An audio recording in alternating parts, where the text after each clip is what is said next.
नेहा ने अपनी मम्मी से पूछा, मम्मी भाभी ने ये जो झुमके पहने हुए हैं, क्या ये सोने के हैं? नेहा की बात सुनकर मम्मी ने कहा, हाँ ये सोने के हैं, अभी इसकी एनिवर्सरी थी तभी इसको लेकर दिए थे। नेहा बोली, बड़े सुंदर लग रहे हैं भाभी के झुमके। मम्मी देखो ना, आप मेरी शादी के बाद कितना बदल गई हैं, आप अपना सारा प्यार भाभी पर ही उड़ा रही हैं। जब चाहे भाभी नया से नया अपना सामान लेकर आती है, और वो भी कीमती से कीमती ब्रांडेड। भाभी के पास साड़ियाँ, जेवर और ब्यूटी का सामान इतना है, फुल अलमारी भरी पड़ी है नए से नए ब्रांडेड कपड़ों से। नेहा की आवाज़ अब कुछ तेज हो गई थी अपनी माँ से बात करते हुए। आपने तो मम्मी मेरी शादी के बाद बस अपनी जिम्मेदारियों से मुंह ही मोड़ लिया है। जब भी मैं मायके आती हूँ तो आप मुझे थोड़ा सा शगन का लिफाफा देकर कह देती हैं कि बेटा जो चाहे अपनी पसंद से ले लेना। अरे उन थोड़े से पैसों से क्या कोई ब्रांडेड चीज़ आती है? सच में मम्मी भाभी ने पता नहीं आप पर कौन सा जादू कर दिया है। कभी तो अपनी बेटी के ऊपर भी तरस खा लिया करो भाभी। एक साथ 10-10 सूट खरीद कर लाती हैं और मुझे उसमें से सिर्फ 2 ही सूट दिए जाते हैं। बढ़िया मौज हो रही है भाभी की ऐसा ससुराल पाकर और ऐसी सास पाकर जो अपनी बेटी से कम और अपनी बहू से बहुत ज़्यादा प्यार करती है। सच में मेरे मायके में तो उल्टी गंगा बह रही है। बहुएं आए दिन कुछ ना कुछ खरीदती रहती हैं। बहुएं अपनी महंगे से महंगे शौक पूरे कर सकती हैं और बेटी बेचारी महंगी चीज़ों के लिए तरसती रहती है। बस क्या ज़रूरत है भाभी के ऊपर इतना खर्च करने की?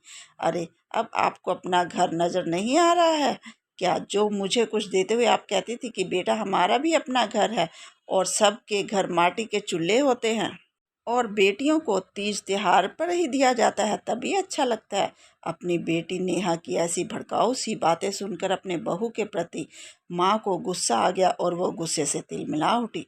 उन्होंने अपनी बेटी नेहा को जोर से कहा, बस कर, कुछ भी बोले जा रही है। तुझे जो तेरी भाभी के ये जो महंगे महंगे शौक दिख रहे हैं ना, जिनको यह आए दिन पूरा करती है, उसके लिए उसने दिन रात मेहनत करी है, अपनी पढ़ाई पूरी करी है, अपनी रातों की नींद गंवाकर दिन रात एक करके कामयाबी पाई है। अरे आज भी अपनी ड्यूटी को लेकर सजग रहती है, पूरी मेहनत से अपनी ड्यूटी पूरी कर रही है, अपनी काबिलियत के दम पर नौकरी कर रही है। मेरी बहू तो भला महंगे शौक क्यों नहीं पूरे करेगी? और एक बात और सुन, तेरी भाभी के हम ऊपर हम 1 रुपया भी खर्च नहीं करते हैं। हमारे इतने पैसे भी नहीं हैं, तुझे पता है सब अच्छे से। और यह सब चीज़ें जो तेरी भाभी अपने दम पर पूरा करती है और साथ में हम लोगों की ख्वाहिशों का भी पूरा ध्यान रखती है और साथ में तेरा भी। अब यह तो नहीं हो सकता ना कि वह तेरे लिए भी अपने जैसी पूरी की पूरी चीज़ें लेके आए। अरे तुझे कायदे के साथ ही हर चीज़ मिल सकती है, अपनी भाभी की चीज़ों पर नज़र ना लगा।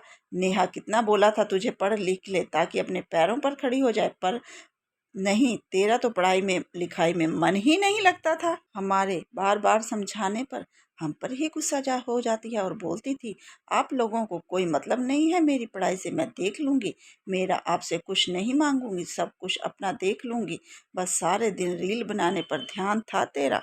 अरे क्या हुआ रील बनाकर? कौन सा तूने आसमान जीत लिया? कौन सा तेरी समाज में वाहवाही हो गई? अरे जब लड़की कुछ ना करे तो माँ बाप को भी फिर से यही लगता है कि अपनी जिम्मेदारी को पूरी कर दिया बस।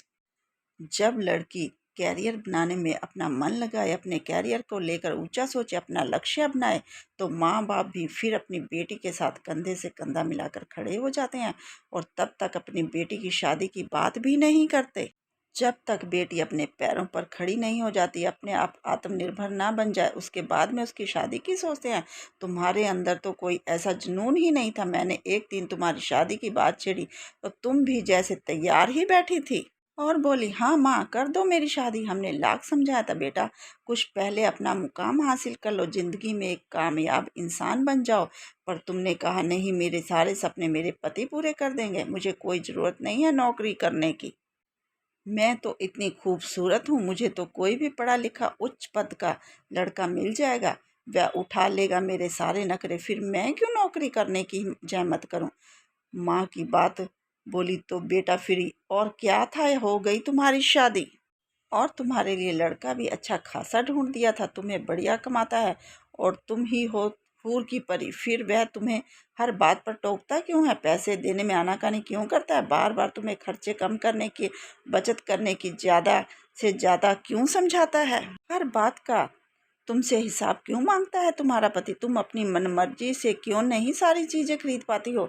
अब पता चला अपने बूते पर कमाई करके अपने शौक पूरे करने का क्या आनंद होता है।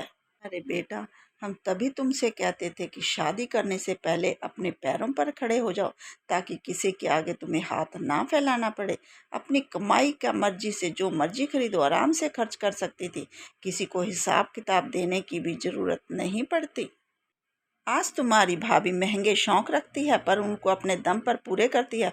कभी ना मुझसे, ना कभी तुम्हारे भैया से कभी कुछ नहीं मांगती।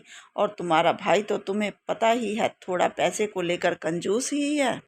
पर वह अपनी बीवी को उसकी कमाई खर्च करने से कुछ भी नहीं बोलता, क्योंकि तेरी भाभी की कमाई पर सिर्फ उसका ही हक है, क्योंकि इस कमाई को पाने के लिए उसने अपनी रातों की नींद खराब की थी और दिन रात मेहनत की थी।